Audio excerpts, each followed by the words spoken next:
Well, hello. Thanks for joining me here today on God's Answers for Anxiety and Depression. I'm Pastor Ray Barnett, and this is going to be, well, what I hope to be, the beginning of a weekly broadcast. So I have a daily broadcast over on our other channel, the Time for Truth Ministries. We have the Sunday sermons, my messages, and the occasional Bible study, though I'm not sure I will be airing them any longer, because it's what we do on the Bible studies is we dialogue a lot, and that just doesn't come across too well on the live streaming or television. So anyway, this broadcast here is designed to be personal. I'm already laughing thinking of the stories that I want to tell you. By the way, if you don't attend church, if you've never actually, and most people have not been with preachers in their own setting when they're with other preachers and you start to exchange stories, and I don't mean, personal details of people that you've counseled. I don't mean that. That's unethical and it's immoral. I'm just talking about situations that happen. I mean, you see more in the ministry, I think, than perhaps any other occupation. I'm trying to get my mustache out of my mouth. Than any other occupation in the world. Okay, so this is designed to be stories from my life, anecdotes, things that actually happened. And I've entitled it The Stories of My Life.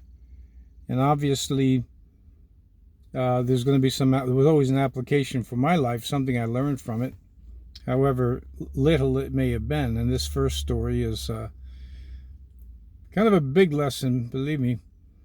But I'm sure you're going to find some application when we cross over that bridge. So, the stories of my life. This is broadcast number 1, June the 27th in the year 2020. Now, the few places that I've been so far doing these broadcasts, and by the way, technology is a wonderful thing today, right? I think I told you already, I did television in the studio for about 10 years. And, I had my own studio. I mean, it was part of a television station, but I had my own studio. One of the men from the church built it. One of the women from the church designed it. It was beautiful. If you go on my Facebook page, friend me, and you just scroll through my albums, there's one under there. I think it says Time for Truth television or something, and you'll see you'll see the set. You'll see me on the set, a whole lot younger, no facial hair except for a nice brown mustache, which is no longer brown. Anyway, the technology is great. So I've been so far doing it from my office, which was, I think it's passable, it's okay. Trying to do some from my family room, that doesn't seem to be working out too much to my liking. But time is also of the essence in my schedule. And I want to get the message out. I want to get these teachings on anxiety and depression. I want to get on this one here, I want to get these life lessons. Think of so many things. I got a little scratch pad over here, and as you can see, there's not really much on this pad. Okay, I like to speak not only ad hoc. I like to speak extempore. Most speakers are hampered by their notes. But to speak extempore, you really have to know your subject. Anyway, I just put down a title. I gave this a title. So the title of this broadcast, going to be a weekly broadcast, Lord willing, is The Stories of My Life. And there'll be anecdotal stories with some type of didactic moral lesson. always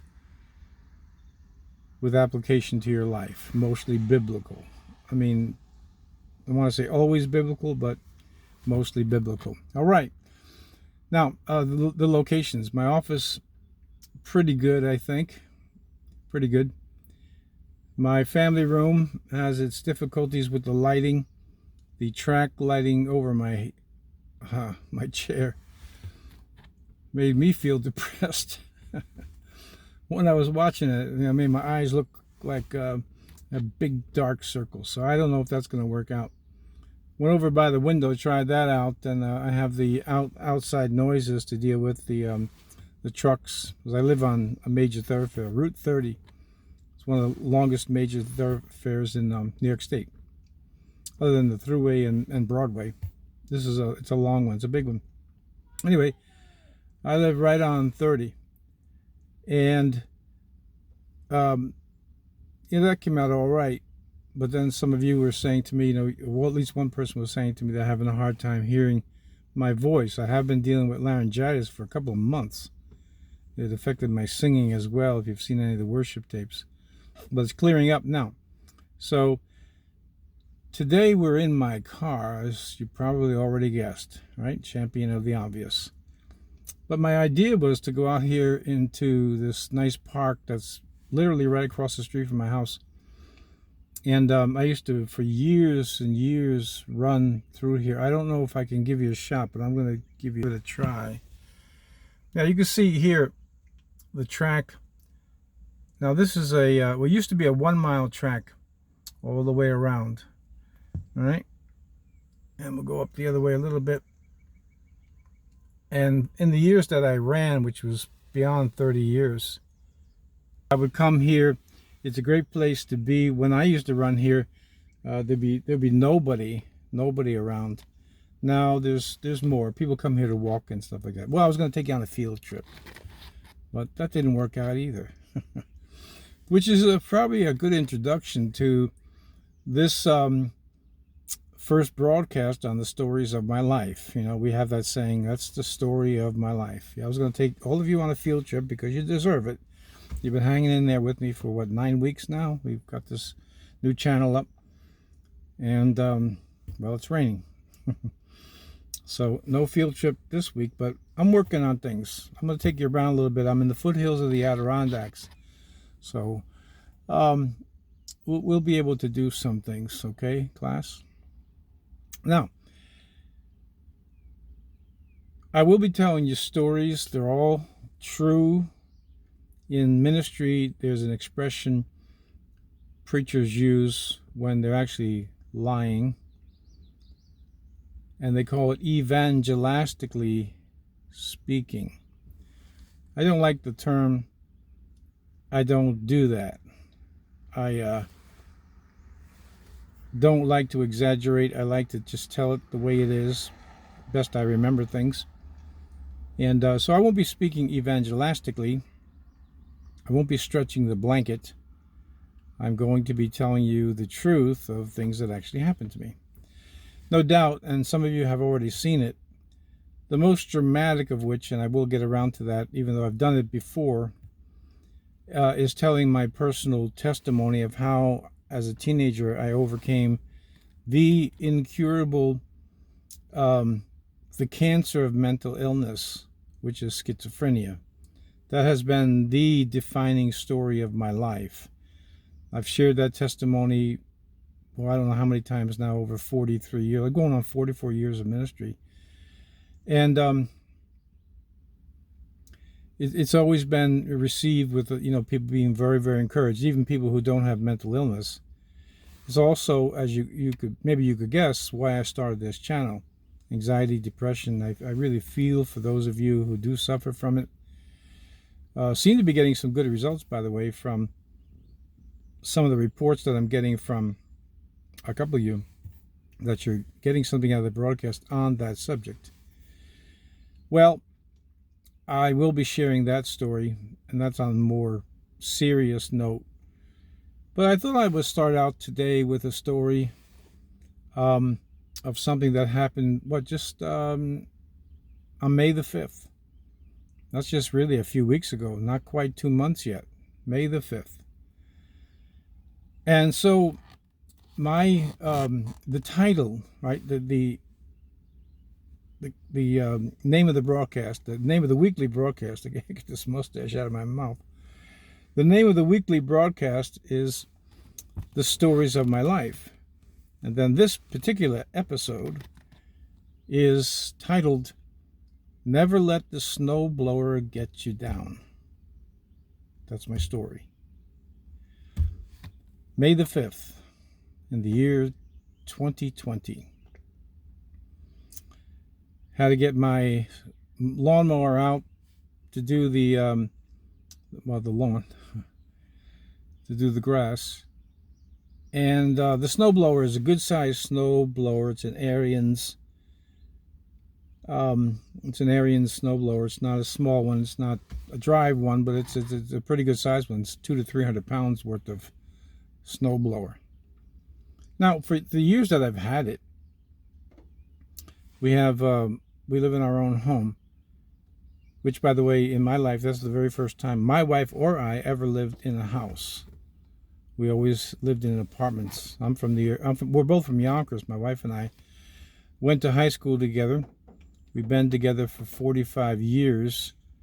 And so we not only have 45 years of both dating and then marriage together, 5 children, a score of grandkids. I'm losing count. We both grew up. I grew up in South Yonkers. It was a rough area. It was, some of those stories will come in too. Still a rough area. And anyway, we never lived in a house before. When we moved here to Amsterdam, New York, this was the very first time she had ever moved in her life, ever.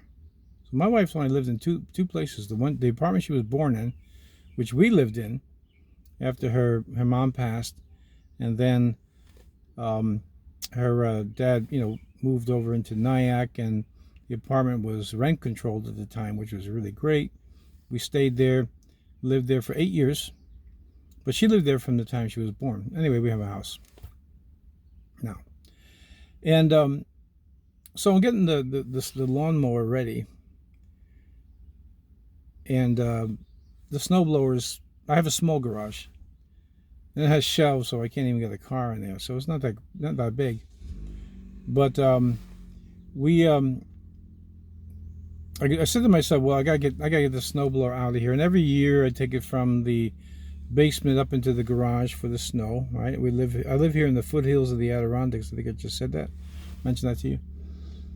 And we get a fair amount of snow. And so taking the snowblower down is convenient.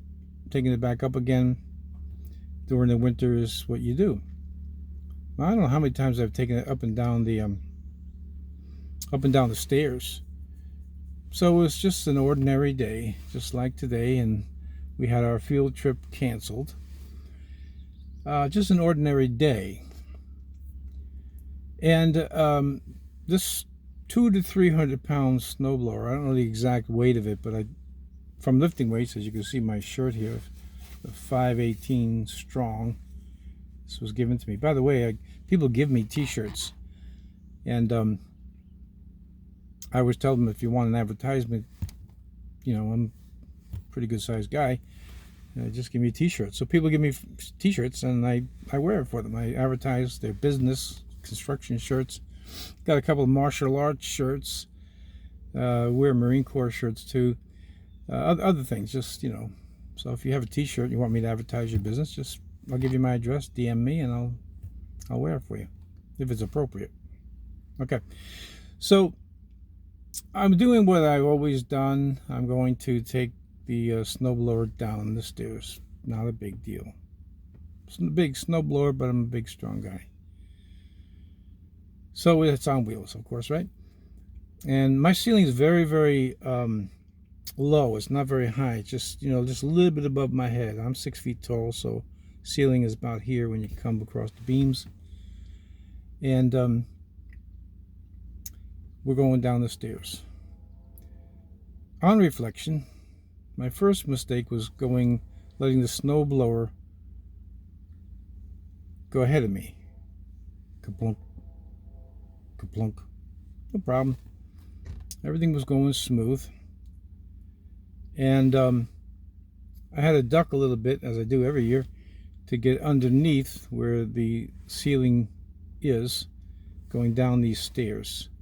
Kaboom. Kaboom. Still no problem. But before you know it, as I ducked my head, I leaned forward and gave the snowblower the advantage. Gave the snowblower just what it was looking for. The advantage over Pastor Ray. Before you know it, it was going down the stairs, pulling me with it. Now, people have asked me, well, why didn't you let go? It happened too quick. You know, well, let me finish. So I'm going down the stairs. By the time I was on the second to the last step, understanding that the basement floor is all concrete, poured concrete. By the time I was on the second step, it was on the floor of the garage, taken off. I mean, I'm convinced now that my snowblower is actually demonized, that there are actually demons running this thing. I mean, it has to be. Because it took off. Just took off. I'm on the second to the last step, and it just pulled me off. Sort of like you would see Superman taking off. Or maybe Batman, or one of the Marvel comic superheroes. I just flew off the second step. Now, I was still, my hands were still on the handles to the snowblower. And when I went off, I started flying. My feet up in the air. I am just about horizontal. The snowblower is just laughing at me, pulling me across the basement floor. And I went from the second step straight on my face. Now, those of you who have taken a fall, or as we call it, a header, you know, when you're not falling backwards, you're falling frontwards. You know, sometimes you could twist a little bit, or you could grab something quickly. Again, you can torque your body, and then you can kind of break the fall. It's still going to hurt, but it's going to break the fall. Why? I had my hands on both handles. No opportunity, because it happened so quick. No opportunity to let go. So it pulls me in the air. There I am. If I had a cape, I'm telling you, it would have been flapping in the wind. Boom. I fell flat on my face. What do you figure? The second step is about, well, maybe not quite about 2 feet, I guess. And it pulled me right to the floor. Boom. I mean, it happened so quick. And I landed square on my face. 2 feet in the air. I'm not a small man. So there's a lot of momentum with the snowblower, and a lot of weight coming right behind it, holding on to it, meaning me. And I hit the floor. I mean, it happened so quick. And right away, you ever have a bad accident? I got to tell you about the time I pulled the lawnmower over my foot. Well, actually, I pulled it over my leg, still running. We'll get to that story too. There's always a lesson. I told you, these are the stories of my life. Pulled the running lawnmower over my legs, but I'll tell that some other time. I hit the floor so hard, which was bad, and I always have chronic neck pain, mostly because I'm sitting a lot. There's a lot of stress in life. You're on the phone taking notes. You know, I'm sedentary quite a bit, and in a chair. So when I hit the floor, immediately the first thing I felt was this bad pain in my neck. But you know, you ever have one of those days when just like, it's not only that nothing's going right, is that, you know, one thing then there's another thing right on top of it. Well, while I'm still holding on to the snowblower, it decides to come back the other way. Remember, I was holding it. And it decides to come back the other way and fall on top of my head. So my nose is bleeding profusely. My pinky, I don't know how much of it you can see there, but it's a nice scar there. It's a little bit broke my nose. The snowblower now comes down on top of my head. And you know, a head wound bleeds, right? So I'm bleeding from my head. My nose is blood everywhere. It looked like the Manson murders. My finger's killing me, and my other pinky too, which I can't show you because I'm actually holding you right now. You know how God has the whole world in his hand? Well, I got the whole audience in my hand right now because I still couldn't work out the location. I'm working on all those things. So there I was. Now, it was a good thing that both my wife and my son were right up above me in the kitchen, and they heard that crash. Ba, ba, ba, ba, boom. And all I was going was, oh. My neck was really hurting me. My son, who has some paramedic training, Dad, you okay? No. You come running down. Can you get back to the chair? I said, yeah, I can get back. Again, you know, broken nose, head is got a big cut.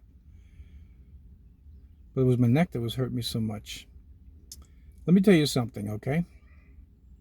I spent 5 years as an amateur fighter. Had a lot of good things waiting for me in the sport. The trainer was always picking up on me. I had very fast hands. I think I told you this. Very quick hands. Never got tired. Could take a punch. But I never broke my nose. Played football for 3 years. Well, back before I knew Christ, street fights, hit off the head with bottles and bricks and you name it. Never broke my nose. Broke other things. Never broke my nose. And frankly, I'm being honest with you, I had a cute nose. So it really wasn't bad until I hit the floor. 5 years boxing, 3 years football, street fights. I can't even remember all the things that I've been through. And now my nose is broke. My head's got a huge gash in it. And well, finally they had to take me out in the hospital, out in the ambulance rather, 911. These guys had to pull me up the stairs, which I'm sure was no joke for them.